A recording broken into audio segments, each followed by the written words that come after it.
take the threat very seriously.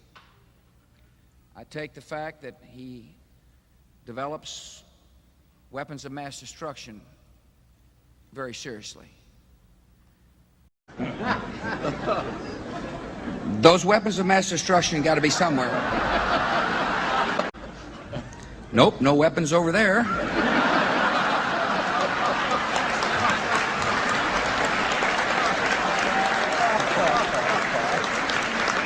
Maybe under here.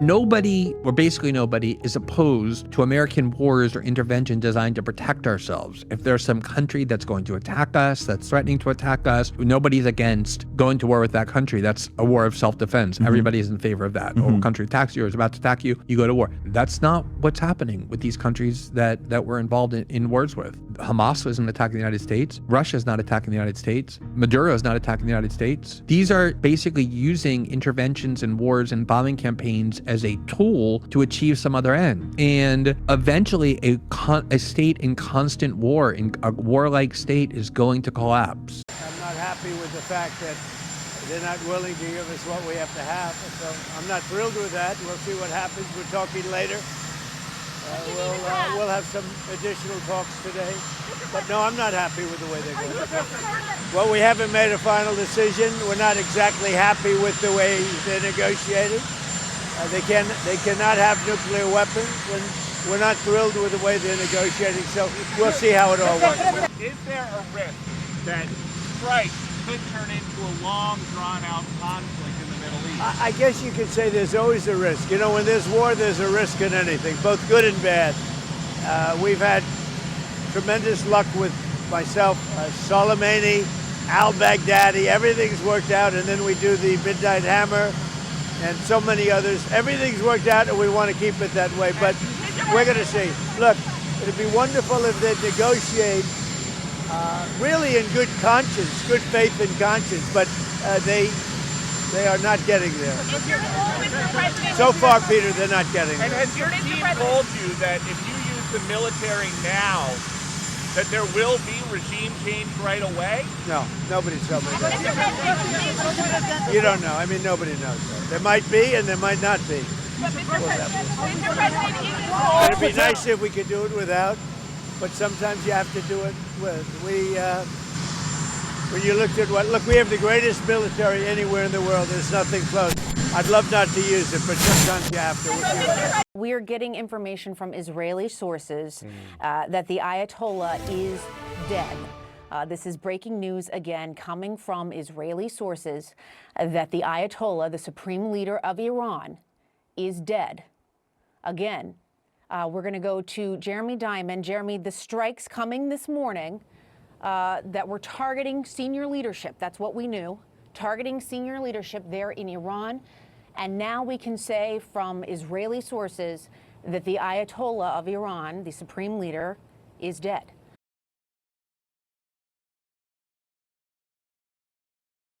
What more are you learning there in Israel? That's right, Jessica. Two Israeli sources telling me and my colleague Tal Shalev that Israel has confirmed that the supreme leader of Iran, Ayatollah Ali Khamenei, has been killed as a result of those Israeli strikes that took place earlier today. Greetings from the east, the north, the south, and this wicked-ass west. The topic, World War II. The questions. Why you think we're headed towards World War III? Let's get into it. I am your host. I am the one. How in the world do you get into a sadistic mind? a mind of a country that don't mind taking the lives of innocent people. I'm referring to America and Israel.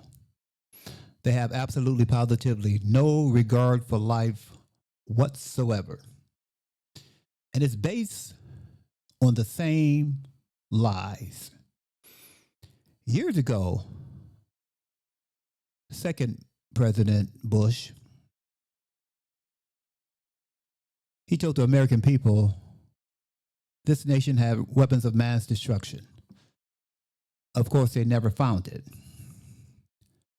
Of course, this time around, they're telling us that Iran is 8 days away from having a nuclear weapon. They made these same claims 30 years ago. And year after year after year, the same identical claim. Oh, they're 8 days away from a nuclear weapon.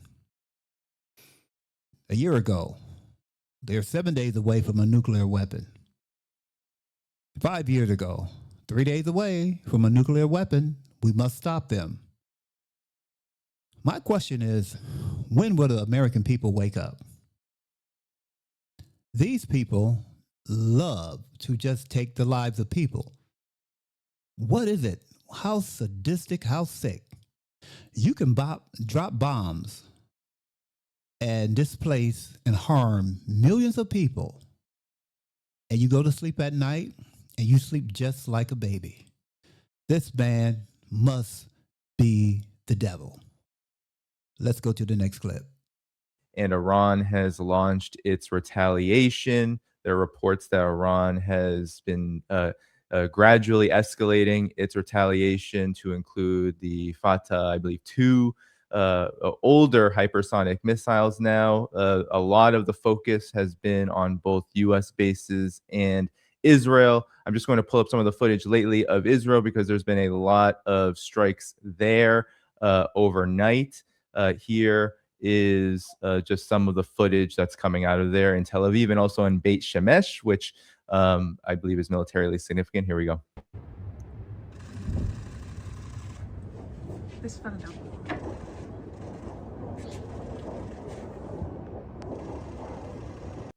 So there's a missile hitting there, and then here's in Beit Shemesh. Oh, shit! Some motherfucking rocket! Oh my! This is a regime change operation. And that's all people should be focused about because everything else is simply a distraction. You can easily match the missile strikes on Israel and on Gulf Arab states with the complete devastation of downtown Tehran that's taking place as we speak, and other Iranian cities as well. The reality is this conflict has unleashed weapons of extraordinary lethality, and each side is going to keep trading blows, and so we're just going to get more of this and more of this and more of this, and it's viscerally pleasing, I guess, in a sort of sickening way to watch this, depending on which side of the aisle you're on. I'm sure the anti-Islamic regime people are just thrilled every time they see a giant cloud of smoke rising from Tehran or other Iranian cities. Tragically, one of those clouds of smoke hit a children's school, and over 100 little girls are dead. But the bloodthirsty warmongers don't seem to care about that. From what I hear, they killed 120 young girls, children. Now, this is the Israelis in America, and they do it with such a straight face. If you can remember, in Palestine, they flattened the whole place. They have killed women and children at will. Absolutely no remorse, no conscience whatsoever. Again, if you do it to an Israeli, the first thing they'll cry is anti-Semitism. The first thing they'll say, anti-Semitism. But what they do, they kill at will. They will kill you without not a shed of remorse, because the Israelis swear you beneath them. I think the word is gorium, whatever the word is. Whatever that word is, they think you beneath them. So they claim to be the Most High's chosen people, and they can do what they wish.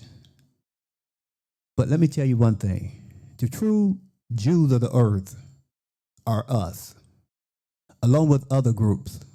But those people that migrated over there in 1948 because of the Balfour Declaration that America and Britain gave them that land, and they say God gave it to them, what a joke, man.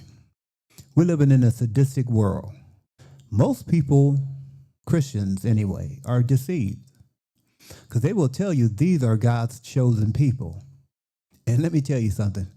They don't believe in Jesus Christ at all. Let's go to the next clip. The first 6 bombs that struck Iran killed Ali Khamenei and a number of Iranian officials that were around him. The first 6 bombs. And those first 6 bombs spelled the doom of the American effort. We lost the war at that moment because we don't understand anything. To all the ignorant people in your chat and in other people's chat and around the world, if you want to discredit Ali Khamenei, you keep him alive. You have him running from bunker to bunker to bunker while Iran is destroyed. You show his impotence as a leader, and then you openly mock this impotence on social media abroad, promoting the strength of those whom you seek to replace him with. For instance, the Shah's son, Reza Pahlavi, could get on the air over and over again and say, where is Ali Khamenei? Where is your supreme leader? Hiding in a bunker while you pay the price for his sins. That's how you destroy Ali Khamenei. Do people know anything about the Shia faith? All you haters in the chats out there? Do you know jack squat about it? Do you know what the Battle of Karbala is? 10 October, I think 688, something like that. Do you know who Hussein is? You know, Hussein, leading the faithful in the Battle of Karbala, was martyred at the hands of, the unbelievers. Do you know who Ali is? Do you know the significance of the last posting on Ali Khamenei's X account, where they invoke Ali? You just made a martyr of one of the most important religious figures in the Shia faith, second only to Sistani out of Najaf, the Twelver. Do you guys even know what Twelvers are? If I say Twelver, or the ignorant people out there promoting this conflict, do you even know what I'm talking about? If you don't, that's why we lost. See, the Twelver faith is the largest branch of the Shia faith, and it deals with succession of the caliphate, etc. You guys can Google it. You can look it up, do your own research. But the fact is that you don't know about it. Donald Trump doesn't know about it. Pete Hegseth certainly doesn't know about it. And anybody who planned this attack doesn't know about it. If the goal was to empower the Iranian people who are opposed to the regime of the Islamic Republic to rise up in the streets and take matters into their own hands, look at the streets of Iran today. I have video, Scott. I have video. I can show. Show Here we go. the streets of Iran today. So here's one video. I believe there's another. Let me see if I have it.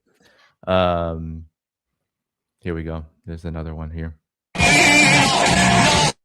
So all of this is in reaction to the confirmed assassination of Ayatollah Ali Khamenei. Continue, Scott. Well, my point is, you just made it impossible for regime change to take place. You've just provided, more legitimacy to the Islamic Republic than you could possibly imagine. And for all the morons out there, and I don't mean to be too insulting, Danny, but I'm in an insulting mood. I was up all day talking about this, reading about this, writing about this, and I've just basically had it up to here with stupidity. Iran is a constitutional republic, an Islamic republic, but a constitutional republic. And therefore, does anybody realize what just happened? Because constitutionally, when the supreme leader, Vilayat-e Faqih, guardian of the supreme jurisprudence, do you even know what this is, you stupid people? Donald Trump, the leader of the stupid people. Do you know what this is? And do you know what happens when he dies? They form a special committee, the president, the head of the judiciary, and somebody appointed by the Assembly of Experts. Do you guys know what that is? No, you don't, do you? No, you guys are just so stupid. The Assembly of Experts, who will designate the next supreme leader in consultation, but they will appoint somebody on this 3-person committee to continue the government of Iran. Now, the person that they have appointed, again, how stupid can people be? If the purpose of this strike was to create the conditions in which Iran could not have a nuclear bomb, you just killed the one man that stopped Iran from having a nuclear bomb. Has any of you brilliant chatmeisters studied the buildup to the 12-day war in June and what was going on there, the internal discussion and debates taking place in Iran about whether or not they should in fact build a nuclear bomb to deter the very kind of action that's taking place today? And at the end of the day, and I got this personally from the Iranian president, who is still alive, he told me in a question I asked him in September, he said, we don't want a nuclear bomb. He said there's two things. One, secularly speaking, we view the path to a nuclear bomb to be suicidal, that we only invite our own destruction. But he said, as importantly, or even more importantly, from a religious standpoint, the supreme leader has issued not one, but 2 fatwas, or religious edicts, saying that the pursuit of a nuclear bomb is incompatible with Islam.